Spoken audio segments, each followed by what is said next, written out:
much on demand. All right, so I'm joined by the boys of the Mission District. Well, half the Mission District.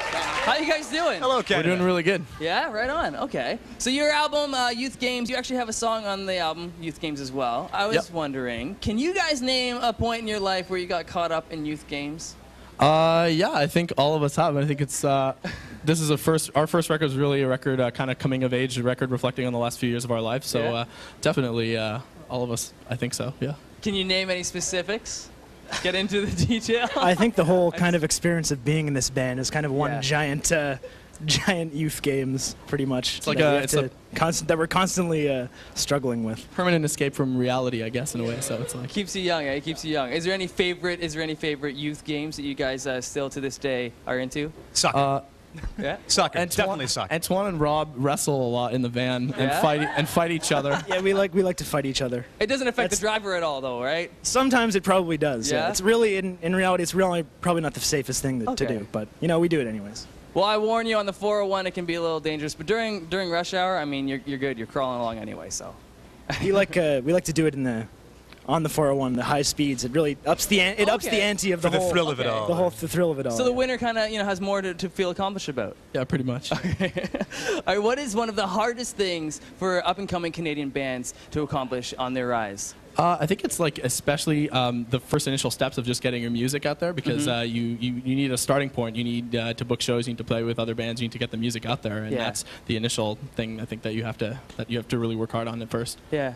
Exposure. It's like one of the hardest things to get, I mean, you can play as much as you can, but you have to get a lucky break down the road, so you can't give up, and you just have to keep trying your best to actually get that chance down the road whenever you get it.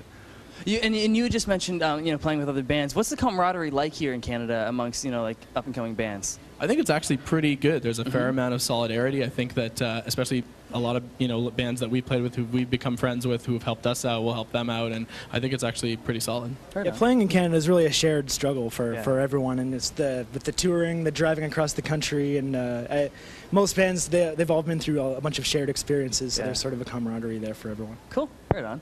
Okay, well, you guys actually moved to Toronto to record the album. Is that correct? Yeah. So I was wondering, does your surroundings influence your writing at all and influence your music? Yeah, I think it does. For us, it was really an interesting experience, because at that time we didn't have a record deal, so we just kind of came down here and we're like, let's just give it a shot, let's record an album. And I think it was really cool because we got out of Montreal, got out of our familiar surroundings, and just kind of all focused on doing one thing, which was really cool. So other than surroundings and stuff like that, where do you draw most of your inspirations and your influences? I'd say really we like to twist fact and fiction a little bit, and but generally from everyday life, from our own personal experiences. I think that's really, especially this record. We'll see what the second one has in store, but okay, right on. Already thinking about the second. That's what I like to hear. Moving along. Driven. Okay. You guys have said before that that you didn't want to necessarily make a self-indulgent, arty album. You wanted to make a pop album. You wanted to do that, and you went out and you did it. I want to know that after finishing the album, do you feel that you went the direction that you were planning on going? Yeah, I mean, we were really trying to record an album, first of all, that would go over well live. I think that was a big thing, is just having like big choruses and having people getting into it, dancing around. And I think, mission accomplished. I think that's what we tried to do, and I think that all of our shows have been getting more and more fun. So I think definitely, But you tell us whether it's fast, fun, high energy music or not. Judge for yourselves. I will say yes. I will say yes. You guys reached your goal. I want to know as well, though, because I mean, a lot of bands say like, oh yeah, no, we're not, we don't care, and they're like trying to be all tough and all. It's like we don't care if people like our music and stuff. But don't you find that to be kind of like? I think it's the biggest lie that every band tells. It's like we're just making our album for ourselves. I mean, come on. Of course not. We're making it for people that like us and like want to hear our music. So I think you have to have your audience in mind as well when you're making music. I mean, that may change over time for every band, right? But I think that, for us anyways, I think the fans are a big part of it. It's for people and people like you, right? Yeah, exactly. Nobody wants to get in a band to be broke. No. Come on. Exactly, and we've all been there. And in this band, right. We've definitely lived through some of that. We actually have an audience question standing by. Michelle, you got something to say to the boys? Yeah, first I just want to say that, Rob, you're a major babe, and I have a shrine to you in my room. And the question I want to ask is... I get that a lot, actually. What's the first album all of you purchased in your life that you can remember? I know for a fact the first album I purchased, I think might have been New Kids on the Block. Nice. Did you pick up the recent one? No, I did not. Actually, I think I think the first album I ever bought was, I think it was a Weird Al album, a Weird Al Yankovic. Can't go wrong. Yeah, you really can't. You know, it's delightful. Okay. Weird Al. All right. Well, I want to play a little game here. Considering you guys are, new to Much on Demand, we want the audience to get to know you guys a little better. So I got a couple rapid-fire questions. They're not like, you have to answer in like a second or two, but like, just lightning round. Some quick questions here. So I want you guys to answer. What's your favorite current song?